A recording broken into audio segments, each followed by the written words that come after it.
வணக்கம் நண்பர்களே. இப்போ நம்ம பார்க்க போகிறது ஒரு இன்ட்ரெஸ்டிங்கான இது. ஆனால் இதை பற்றி பேசும்போது எனக்கு ஒரு சின்ன தயக்கம் இருந்தது. மக்கள் இதை தப்பாக எடுத்துப்பாங்களோ, தவறான கண்ணோட்டத்தில் பார்ப்பாங்களோன்னு.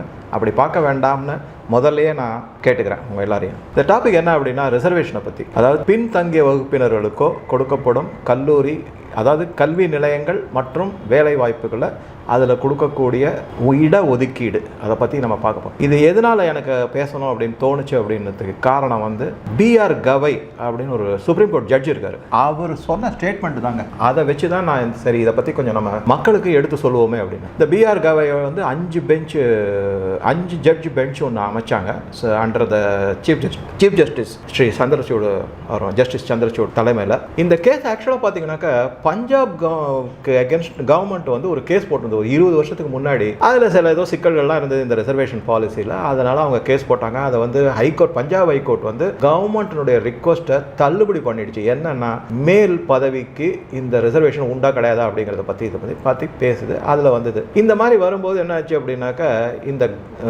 இவங்க கிட்ட வரும்போது இவங்க ப்ரிலிமினரி, இன்னும் கேஸ் போயிட்டு இருக்கு, இன்னும் முடிவுலாம் வரல, ஜட்ஜ்மெண்ட்லாம் வரல, கேஸ் போயிட்டு இருக்கு. அப்போ வந்து பிஆர் கவை அப்படிங்கிற அவர், இப்போ சொல்கிறேன், அவர் ஒரு பிற்படுத்தப்பட்ட ஷெட்யூல் காஸ்டாக இருக்கார். அவர் வந்து பெரிய லெவல், ரொம்ப நாலேஜபிள். அவருக்கு முன்னாடி வந்து போபடேன்னு ஒரு சீஃப் ஜஸ்டிஸாகவே இருந்தார். அவரும் அப்படி தான் இருந்தார், நல்லா நாலேஜபிள் பர்சன். அவங்க வந்து என்ன சொல்லியிருக்காரு, அந்த குறிப்பிட்ட அந்த ஸ்டேட்மெண்ட் தான் எனக்கு ஒரு மாதிரி மனசில் பட்டுது, யோசிக்க வச்சது. என்ன அப்படின்னாக்க, ஏற்கனவே வந்து ஐஏஎஸ்ஓ, ஐபிஎஸ்ஓ, இன்ஜினியரிங்கோ, மெடிக்கலோ இந்த மாதிரி படித்த பேரண்ட்ஸ் அவங்களுடைய குழந்தைகளுக்கு இந்த மாதிரி ஒரு ரிசர்வேஷனை வந்து அரசாங்கம் கொடுத்து தான் ஆகணுமா?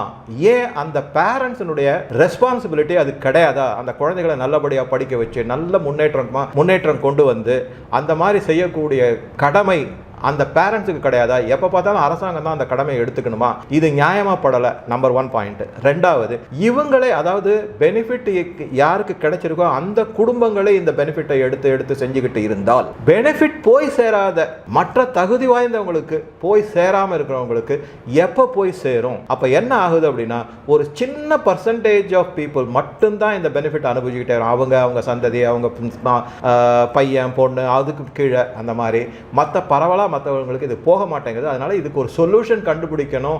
ஏன் இதை செய்யக்கூடாது, ஏன் அந்த பேரண்ட்ஸ் அந்த மாதிரி யோசிக்கக்கூடாது அப்படிங்கிற கேள்வியை அந்த ஆர்குமெண்ட்டும் போது முன் வச்சிருக்காரு. அந்த இடத்துல நிற்குது கேஸு.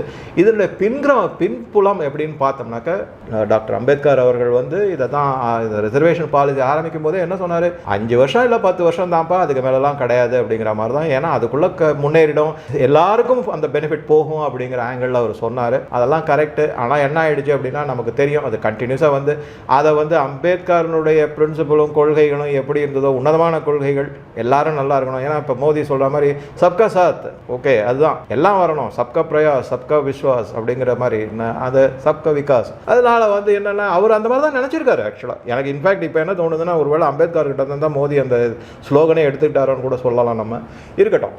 இப்போ என்ன அப்படின்னாக்க, நீங்கள் பாருங்கள், அவர் வந்து உன்னதமான நோக்கத்தோடு தான் அதை ஆரம்பித்தார். ஆனால் வர வர வர வர ஆட்சியில் இருந்த பார்ட்டி, எஸ்பெஷலி காங்கிரஸ் பார்ட்டி, ஏன்னா அதான் 60 வருஷம் ரூல் பண்ணியிருக்கு, அதை ஒரு ஓட் பேங்க் பாலிடிக்ஸாக மாற்றிட்டாங்க. இந்த ஓட் பேங்க் பாலிடிக்ஸை இன்னும் மோசமாக ஓட் பேங்க் பாலிடிக்ஸாக மாற்றினது வந்து திரு விபி சிங், முன்னாடி இருந்த பிரைம் மினிஸ்டர். அவர் இந்த மண்டல் கமிஷனை கொண்டு வந்து, மண்டல் கமிஷன் கொண்டு வந்த உடனே என்ன ஆயிடுச்சுன்னா 50% ரிசர்வேஷன் போயிடுச்சு. சரி, ஓகே, அவங்களுக்கும் தேவை தான் ரிசர்வேஷன். அதுலேயும் நிறைய பேர் ரொம்ப பின்தங்கி இருக்காங்க, படிப்புலையோ இல்லை வேலை வாய்ப்புலையோ இல்லை எக்கனாமிக்கலோ பேக்வர்டாவோ இருக்காங்க, எல்லாம் ரைட்டு. ஆனால் திருப்பியும் இதே பிரச்சனை தான் அங்கேயும் வந்தது. இந்த மாதிரி வந்துக்கிட்டே இருக்கும்போது என்ன ஆச்சு அப்படின்னாக்கா, ஒரு ஸ்டேஜில் வந்து கிரீமி லேயர் இன்ட்ரடியூஸ் பண்ணி அதன் மூலமாக யாரெல்லாம் வசதி வாய்ப்பு, அதாவது எக்கனாமிக்கலி நல்ல நிலைமையில் இருக்கிறவங்களுக்கு ஒரு உச்சவரம்பு வச்சு, அதுக்கு மேலே இருக்கிறவங்க, அதுக்கு கீழே இருக்கிறவங்களுக்கு மட்டும்தான் ரிசர்வேஷன் கொண்டு வந்தாங்க. ஆனால் என்ன ஆயிடுச்சு, திருப்பி ஓட் பேங்க் பாலிடிக்ஸ். நீங்கள் பாருங்கள், அந்த கிரீமி லேயர் லிமிட் இருக்குல்ல, 5 லட்சம் வச்சுருந்ததுன்னா 10 லட்சம் ஆகுது. 10 லட்சம்னாக்கா வருமானம், அந்த 10 லட்சத்தை 15, 20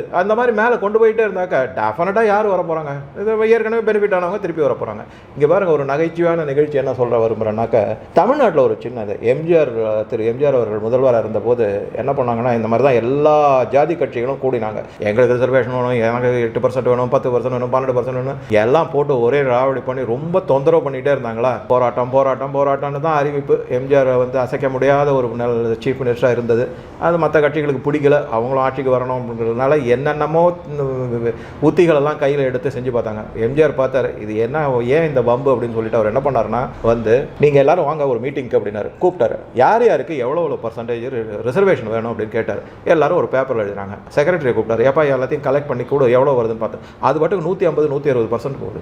100 சீட்டு தான் இருக்குன்னா 160%க்கு 150 160%க்கு உங்களுக்கு ரிசர்வேஷன் ஒவ்வொரு பார்ட்டிக்கும். அவர் சொன்னார், ஏப்பா இது என்னால் சால்வ் பண்ண முடியாது, நீங்கள் கேட்கறதுக்கும் இதுக்கும் ஒரு லாஜிக்கே இல்லை, இது எல்லாமே இருக்கு. நீங்கள் போய் ஒன்று எல்லாரும் கூடி பேசிட்டு எத்தனை பர்சன்டேஜ் யாருக்கு எங்கேயாவது கூடுவாங்களா? எல்லாருக்குமே வந்து பாலிடிக்ஸாக அதை எடுத்து செய்யும் போது யார் வந்து கன்சென்சஸ் அக்ரிமெண்ட்னு யார் வர போறாங்க?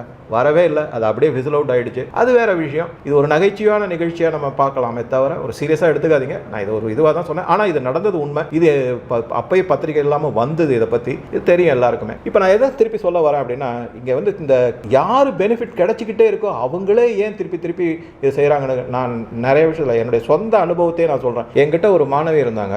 அந்த மாணவியோட அப்பா வந்து பிற்படுத்தப்பட்டவர் தான். அந்த மாணவியோட அப்பா வந்து மும்பை முனிசிபல் கார்பரேஷனில் வந்து பெரிய லெவலில் ஒரு இன்ஜினியராக இருந்தார், சிவில் இன்ஜினியர், ரொம்ப சீனியர் போஸ்ட்டில் இருந்தார். அவர் வந்து ரிசர்வேஷனில் தான் வந்தார், எல்லாம் பண்ணார். ஓகே. இப்போ அவருடைய பொண்ணு வந்து நல்ல படிக்கக்கூடிய பொண்ணு. நான் அதையும் சொல்கிறேன் உங்களுக்கு, நல்ல படிக்க பொண்ணு. நான் ரொம்ப அப்ரிஷியேட் பண்ணுவேன். நல்ல படிக்கிற நீ அப்படின்னு. அதுவும் ஃபிசிக்ஸ் டஃபஸ்ட் சப்ஜெக்ட்டுங்க, அதில் நல்ல மார்க் வாங்கும். அது நான் அவர்கிட்ட வந்து கேட்டேன், என்ன சார் வந்து நீங்கள் வந்து இந்த அவங்க பொண்ணுக்கு வந்து ஜென்ரல் கேட்டகரியில் போயிட்டு அந்த ரிசர்வ்டு கேட்டகரி இடத்த இன்னொரு உங்கள் ஃபேமிலியிலே இருக்கிற இன்னொரு யாருக்காவது உங்களுக்கு இது பண்ணி கொடுக்கக்கூடாதா? அவங்க போய் அந்த ரிசர்வேஷன் எடுத்துக்க, நீங்களும் நல்லா இதுவாயிட்டீங்க அப்படின்னு நான் சொன்னபோது, அதெல்லாம் இல்லை சார், என் பொண்ணுக்கு இப்போ விஜேடிஐயில் தான் சார் சேரணும். விஜேடிஐ அப்படிங்கிறது வீர் ஜீஜா மாதா இன்ஸ்டியூட் ஆஃப் டெக்னாலஜி அப்படிங்கிறது. அது வந்து இங்கே இருக்கிற சென்னையில் இருக்கிற அண்ணா யூனிவர்சிட்டிக்கு ஈக்குவல். அதுவும் பெரிய காலேஜ், ரொம்ப ஃபஸ்ட்டு காலேஜ். முன்னாடி பேர் வந்து விக்டோரியா ஜூப்ளி இன்ஸ்டியூட் ஆஃப் டெக்னாலஜின்னு இருந்தது. அப்புறம் இதை மாற்றிட்டாங்க. இப்போ வந்து என்னென்னா, அந்த மாதிரி அவர் சொன்னார், இந்த மாதிரிலாம் நடக்குது அப்படிங்கிறது தான் பிஆர் கவே, ஜஸ்டிஸ் பிஆர் கவே சொல்லியிருக்காரு. இங்கே பாருங்கள், இந்த வந்து ஏன்னா இந்த யார் பெனிஃபிட் கிடைச்சிருக்கோ அவங்களுக்கு வந்து இந்த கிரீமி லேயர் இது திருப்பி அதை மேலே ஏற்றிக்கிட்டே போகிறது. யாருக்கு வந்து இந்த பெனிஃபிட் கிடைச்சிருக்கோ அவங்களே திருப்பி அந்த பெனிஃபிட் அனுபவிச்சுட்டு இருக்காங்க. அந்த குடும்பமே மனிதர்கள் அவங்க சொந்தக்காரங்களே அனுப்பிட்டு இருக்காங்கன்றது வந்து ஒரு பக்கம் இருக்கு. ஏன்னா அது பாலிடிக்ஸ் ஆகிடுச்சு. அது இந்த பாலிடிக்ஸ் ஆக தான் இந்த மாதிரி கிரீமி லேயர் இதுவோ எக்கனாமிக் கிரைட்டீரியாவோ ஒன்றுமே எடுபடலை. யார் அனுப்பினா அதே போயிட்டு இருக்கு. மற்றவங்க இன்னும் அதே மாதிரி தான் இருக்காங்க. அதனால தான் நீங்கள் பார்த்தீங்கன்னா இந்த பர்சன்டேஜ் ஆஃப் பெனிஃபிஷியரிஸ் அப்படின்னு வரும்போது இன்னும் அது குறைவாகவே தான் இருக்கு. பரவாயில்ல, அது போய் சேர மாட்டேங்குது. ஏன்னா இது வந்து பாலிடிக்ஸ் ஆகிடுச்சு. இது ரிசர்வேஷனுங்கிறது வந்து பிகம் பாலிடிக்ஸ். அது இதுக்கு நடுவில் நீங்கள் பார்த்தீங்கன்னா இதை இன்னும் குட்டிச்சோறு ஆக்குனது வந்து, அதாவது குட்டிச்சோறு இல்லை எப்படி வேணாலும் எடுத்துக்கங்க, குட்டிச்சோறுன்னு சொல்ல வேண்டாம். இப்போ இங்கே பாருங்க, என்னன்னா இந்த பிற்படுத்தவர்கள் அவங்க வந்து டெஃபினட்டா எஸ், அவங்க கண்டிப்பாக நான் உங்களுக்கு சொல்றேன், எனக்கு அதில் வந்து எல்லாருமே மோசம் கிடையாது.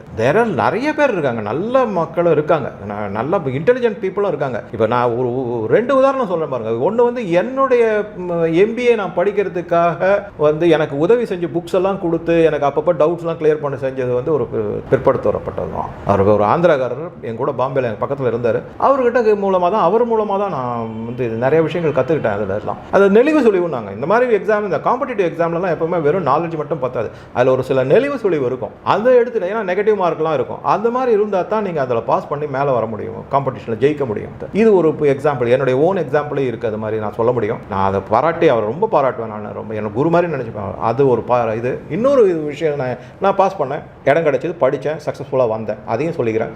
அதே மாதிரி நான் இன்னொரு இங்கே வந்து தமிழ்நாட்டு அரசியலை கூர்ந்து கவனிச்சுட்டு வரும்போது எனக்கு ஒருத்தரை பற்றி படித்தேன், மெய் சிலிர்ச்சி போயிட்டு. அப்படி அவர் பேர் ஆனந்தன் ஐயாசாமி, தென்காசியில் இருக்கிறவர். அவர் வந்து தேவேந்திர குல வேளாளர் இதை சேர்ந்தவர். அவர் அமெரிக்காவில் போய் நிறைய என்னமா கம்ப்யூட்டர் சயின்ஸில் எக்கச்சக்கமாக சாதிச்சுட்டு வந்திருக்காரு. நிறைய செமிகண்டக்டர் டிசைன் எல்லாம் பேட்டர்னில் வச்சுருக்காருங்க. அவர் திரும்பி வந்துட்டார் இங்கே மக்களுக்கு சேவை செய்யணும்னு சொல்லிட்டு. அவர் பாருங்க, இப்போ ஆனால் அவர் வந்து கம்மியாக அவருடைய சக்தி எஜுகேஷன்லையோ இன்டெலிஜென்ஸ்லையோ இதை கம்மியாக இருக்கார் கிடையாது. அது மாதிரி நான் என்ன சொல்ல வரேன்னா, இந்த பிற்படுத்தப்பட்டோர் அப்படிங்கிறதுல வந்து எல்லாருமே மோசம் கிடையாது. ஆனால் சிலர் இருக்காங்க. எதனால பின்னால் இருக்காங்கங்கிறத தான் நம்ம பார்க்கணுமே தவிர அதை ஒரு கூட்டமாக எடுத்துக்கக்கூடாது. எப்படி சொல்கிறேன் அப்படின்னாக்கா, இப்போ வந்து அவங்க எல்லாமே மெஜாரிட்டி இந்த பிற்படுத்தப்பட்டவர் வந்து எல்லாம் கிராமத்தில் இருக்கிற அரசியல் பள்ளியில் தான் படிக்கிறாங்க, அதாவது மாநில அரசியல் பள்ளியில் படிக்கிறாங்க. அங்கே வந்து என்னென்னா ஸ்டேட் போர்ட் சிலபஸ் இருக்கும். ஆனால் இந்த காம்படிட்டிவ் எக்ஸாம் எழுதுறது எல்லாமே சிபிஎஸ்சி நம்பர் 1. ரெண்டாவது வந்து நீட்டோ இல்லை ஐஐடி ஜேஇஓ அதெல்லாம் வந்து இது மட்டும் இல்லை, ஈவன் நாளைக்கு ஐஏஎஸ் போனாலும் சரி, இதுனால அந்த லெவல் வேற லெவலில் தான் இருக்கும். அது கண்டிப்பாக இருக்க தான் இருக்கும். சரி, இப்போ இந்த மாதிரி படிச்சுட்டு வராங்க இல்லையா, அவங்க என்ன பண்ணுறாங்க, அந்த 50% இதுலையோ இதில் ஒரு ரிசர்வேஷனில் வந்து பெரிய பெரிய இன்ஸ்டிடியூட், ரொம்ப தரம் வாய்ந்த இன்ஸ்டிடியூட்னு உலகத்திலேயே மிக டஃப்பான எக்ஸாம் அப்படின்னு கருதக்கூடியது வந்து ஐஐடி ஜேஇ எக்ஸாம் தான் அப்படின்னு பெரிய பல யூனிவர்சிட்டி, உலக யூனிவர்சிட்டிகளே சொல்லியிருக்கு, அமெரிக்கா போன்ற இங்கிலாந்து போன்றதெல்லாம். இப்போ வந்து அவங்க வந்து இந்த ஐஐடிக்குள்ளே வந்துட்டாங்கன்னா அங்கே வந்து நீ இடம் கிடைக்கிற வரைக்கும் தான் ரிசர்வேஷன். அதுக்கப்புறம் லெசனை கற்றுக்கிறது வந்து உன்னுடைய சாமர்த்தியம். இன்னும் ப்ரொஃபஸர்ஸ்லாம் அங்கே வந்து என்ன பண்ணுவாங்கன்னா, இது இங்கே வந்து என்னென்னா இந்த மனப்பாடம் செஞ்சு கொஸ்டின் ஆன்சர் எழுதுற மாதிரி இருக்காது. அங்கே வந்து எல்லாமே அப்ளிகேஷன் பேஸ்டு. என்னன்னா பாடத்தை வந்து ஒரு 4-5 தடவை கான்செப்டை சொல்லி கொடுப்பாங்க. அப்போ இதெல்லாம் ரெஃபரன்ஸ் புக்கு நீங்கள் போய் லைப்ரரியில் உட்காந்து படிங்க அப்படின்னு சொல்லிட்டு ப்ரொஃபஸர் போயிடுவார். ஏதாவது டவுட் இருந்தால் கேளுங்க அப்படின்ட்டு போயிடுவார் அவர். இந்த இடத்துல தான் அவங்க பாவம் பாதிக்கப்படுறாங்க. ஏன் அப்படின்னா அவங்களுக்கு வந்து இந்த சரியான எஜுகேஷன் கிடைக்காதனால, basic that is foundation education சரியில்லாதனால அவங்களால அதை கோப்ப பண்ண முடியாது. இங்கே தான் வந்து மோடிஜி வந்து இந்த நவோதயா ஸ்கூலை கொண்டு வரணும்னு சொல்லிட்டு ஒரு பாயிண்ட். ரெண்டாவது புதிய கல்வி திட்டம் வரப்போகுது, அதுலேயும் இது எல்லாத்தையும் வந்து இந்த ஃபவுண்டேஷனை முதல்ல ஸ்ட்ராங் பண்ணுங்கப்பா, அப்புறம் வந்து இந்த ரிசர்வேஷன், அப்போ தான் இந்த ரிசர்வேஷனுக்கு ஒரு மதிப்பே வரும், இல்லைனா எப்படி ஃபிசில் அவுட் ஆகிடும் அப்படிங்கிறதா தான். அது அண்ணாமலை கூட நிறைய மீட்டிங்கில் சொல்லியிருக்காரு. நான் ஆட்சிக்கு வந்தேன்னா, தட் இஸ் பாஜக ஆட்சிக்கு வந்ததுனாக்க நவோதயா பள்ளிகள் ஒவ்வொரு மாவட்டத்திலையும் திறக்கப்படும் சொல்லியிருக்காரு. அருமையான பாடத்திட்டம். அது எதனால் இந்த ஸ்டேட்டில் எடுக்கலாங்கிறது தெரியாது, அது வரணும்னு வேண்டிக்கங்க. டெஃபினட்டாக அந்த டயத்தில் வந்து நீங்கள் நிஜமாவே ஒவ்வொரு மாவட்டம் அப்படியே எக்ஸ்பெண்ட் பண்ணிகிட்டே போவாங்க. அது பண்ணிட்டாங்கனாக்கா அப்போ ஃபவுண்டேஷன் நல்லா ஸ்ட்ராங் ஆகிடும். மாணவர்கள் கஷ்டப்படுவாங்க. ஏன் கஷ்டப்பட மாட்டாங்கன்றது சொல்கிறேன்னாக்க, நிறைய நான் படிச்சிருக்கேன், பேப்பர்லலாம் வருது. ஃபர்ஸ்ட் செமஸ்டர் செகண்ட் செமஸ்டர்லாம் நிறைய பேர் டிஸ்கண்டினியூட்டு போயிட்டாங்க. சிலது ஐ மீன் ரொம்ப வருத்தப்படக்கூடிய நிகழ்ச்சிகள்லாம் கூட நாங்கள் நடந்திருக்கு. அந்த மாதிரிலாம் நடந்திருக்கு. ஏன்னா அங்கே தான் பியர் ப்ரெஷர். என்ன இருந்தாலும் நம்மளே வந்து ஒரு ஆஃபீஸில் போய் வேலை செய்கிறோம், யாராக இருந்தாலும் சரி பியர் ப்ரெஷர். இன்றைக்கி வேர்ல்டு வந்து காம்படிஷன் வேர்ல்டு ஆகிடுச்சு. அது இந்த மாதிரி இருக்குது. இது ஓகே. இங்கே தான் என்ன ஆச்சுனாக்கா, ஒரு சில வருஷங்களுக்கு முன்னாடி வந்து உத்தரப்பிரதேசத்துலேருந்தும் கரக்பூர்லேருந்தும் கான்பூர்லேருந்து இருக்கிற ஐஐடியிலேருந்து சில பிற்படுத்தப்பட்ட மாணவர்கள் எக்ஸாமில் ஃபெயில் ஆன உடனே அவங்கள சேர்ந்தவங்களாம் சேர்ந்து ஒரு கேஸு போட்டாங்க.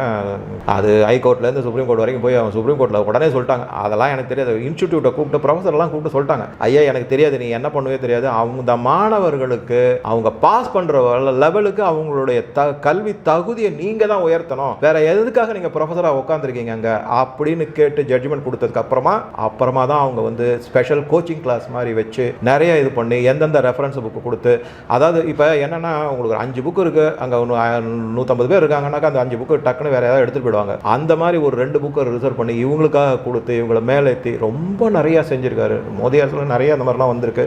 ஆனால் அதெல்லாம் பேப்பரில் வராதுங்க. எப்படி வந்து முன்னேற்றணும்னு செஞ்ச எந்த நியூஸுமே வராது.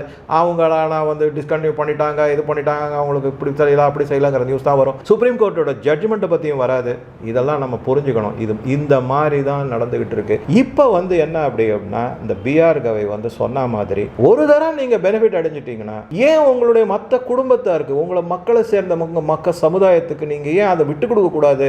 ஒரு தந்தையாவோ இல்லை ஒரு மதராவோ இருந்து நீங்கள் வந்து உங்களுடைய குழந்தைகளுக்கு வேண்டிய தார்மீக பொறுப்பு உங்களுக்கு இருக்கக்கூடாதா? அரசுக்கு மட்டும்தான் இருக்கணுமா அப்படிங்கிற மாதிரி கேள்வியை நான் சொல்லலை, ஜஸ்டிஸ் பிஆர் கவை எடுத்திருக்காரு. இந்த டயத்தில் நான் ஒன்றை சொல்லிக்கொள்ள விரும்புகிறேன். என்ன அப்படின்னாக்கா, மோடிஜி வந்து இப்போ பல ப்ராஜெக்டை திறந்துட்டு இருக்காரு. இப்போ ஒரு கிட்டத்தட்ட ஒரு சீரீஸ் ஆஃப் ப்ராஜெக்ட் வந்து பிஃபோர் எலெக்ஷன் எல்லாம் இனாகுரேட் பண்ணுறதுக்கு அடிக்கல் நாட்டு விழா அந்த மாதிரிலாம் பண்ணிட்டு இருக்காரு. உங்களுக்கே தெரிஞ்சிருக்கும், ஏற்கனவே எவ்வளவோ எய்ம்ஸ் எவ்வளவோ மெடிக்கல் காலேஜஸ்லாம் வந்திருக்கு. நாமல சார் கூட சொல்லியிருக்காரு, எத்தனை எய்ம் காலேஜ் வந்து 10 வருஷத்துக்கு முன்னாடி இருந்தது, இன்னைக்கு வந்து எத்தனை வந்திருக்கு, எத்தனை மெடிக்கல் காலேஜ் வந்திருக்கு, எத்தனை ஐஐடி வந்திருக்கு. இப்போ கூட பாருங்க, இதில் வந்து பொதுகயாவில் கொண்டு போய் ஐஐஎம் திறக்க போறாரு, அதே மாதிரி நவோதயா பள்ளிகள் திறக்க போறாரு, அப்புறம் ஐஐடிஸ் திறக்க போறாரு. இதெல்லாம் இங்கே வந்து நான் என்ன சொல்லிக்கொள்ள விரும்புகிறேன் அப்படின்னாக்கா, இதனுடைய தாக்கம் எங்கே வரும் அப்படின்னு நான் கொஞ்சம் யோசிச்சு பார்ப்பேன். எதையுமே என்னுடைய பர்சனல் ஒப்பீனியனாக தான் நான் இங்கே எல்லாத்தையுமே நான் சொல்கிறேன். அது வந்து என்னன்னாக்கா, இந்த மாதிரி ஏன் இவர் வந்து school, college, medical college, IIT, ஐஐஎம்னு ஏன் திறந்துக்கிட்டே போகிறாரு அப்படின்னா அதன் பின்னாடி வந்து இப்போ இன்னைக்கு என்ன நிலைமை இருக்கு அப்படின்னா the supply is less than the demand. அதாவது 100 சீட்டு டிமாண்ட் இருந்ததுன்னா 60 சீட்டுக்கு தான் கொடுக்க முடியுங்கிற நிலைமை இன்னும் இருக்கு. அதை நிவர்த்தி செய்யறதுக்கு தான் நிறைய காலேஜஸ் திறந்துக்கிட்டே போனாக்க நாளைக்கு வந்து எவ்வளவு டிமாண்ட் இருக்கோ அந்த அளவுக்கு அது மீட் அவுட் ஆகும். மக்களுக்கு கஷ்டப்பட வேண்டாம். ஒரு சிரிப்பாக சொல்லணும் அப்படின்னா நீட்டு ஒழிந்து விடும், தேவை இருக்காது. ஏன்னா யாருக்காவது மெடிக்கல் படிக்கணும் அந்த காலேஜில் இடம் இருக்குது வாங்க அப்படிங்கிற சொல்கிற லெவலுக்கு வந்துடும். அது அந்த மாதிரி தான் நம்ம பார்க்கணும். ஃபவுண்டேஷன் ஸ்ட்ராங்காக போடுறாங்க. ஐஐடியில் இதுக்கான தனித்தனியான குழுக்கள்லாம் ஏற்படுத்தியிருக்காரு. அங்கே இருக்கிற ப்ரொஃபஸர்ஸ் வந்து ஸ்பெஷல் அட்டென்ஷன் கொடுத்து கோச்சிங் கொடுத்து அந்த மக்களை முன்னேற்ற கல்வி தரத்தை அவங்களுக்கு முன்னேற்ற வேண்டியது ப்ரொஃபஸரோட வேலைன்னு சொல்லியிருக்காங்க. இது சுப்ரீம் கோர்ட்டை கொடுத்தது. ஸோ இந்த மாதிரி எல்லாம் இருக்குது. உங்களுடைய கருத்துக்களை பதிவிடுங்க. வணக்கம், நன்றி.